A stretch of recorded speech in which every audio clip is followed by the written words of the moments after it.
Everyone, তো চাকরি পরীক্ষাতে যে কিছু কমন অঙ্ক আসে, হ্যাঁ, এগুলা কি যে আমরা মিস করে যাই। কেন মিস করি? কারণ কি যে এই অঙ্কগুলো আমরা বুঝতে পারি না সহজে, কিভাবে ঝটপট আমরা কিভাবে সমাধান করবো। ওকে, তো এই অঙ্কগুলো দেখো কতগুলা পরীক্ষাতে আসছে, অনেক অনেক পরীক্ষাতে আসছে, অঙ্কটা খুবই গুরুত্বপূর্ণ, বিশেষ করে বিশেষ পরীক্ষাতেও কিন্তু এটা আসছে।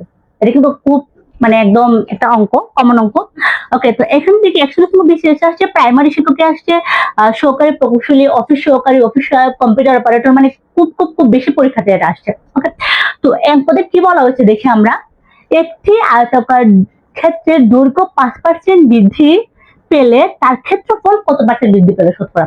আচ্ছা, দৈর্ঘ্য বৃদ্ধি পাওয়ার কথা বলছে, প্রশ্ন কিন্তু বলা নাই। একটা আয়তাকার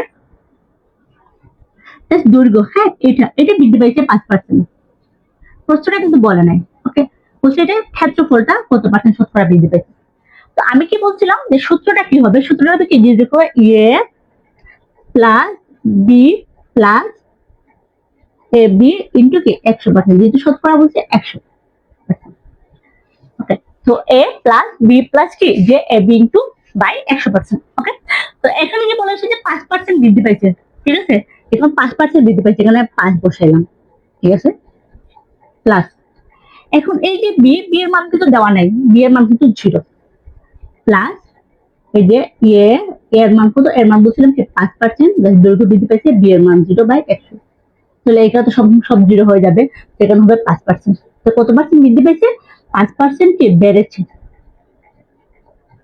শতকরা কত পার্সেন্ট বেড়েছে? শতকরা 5% বেড়েছে।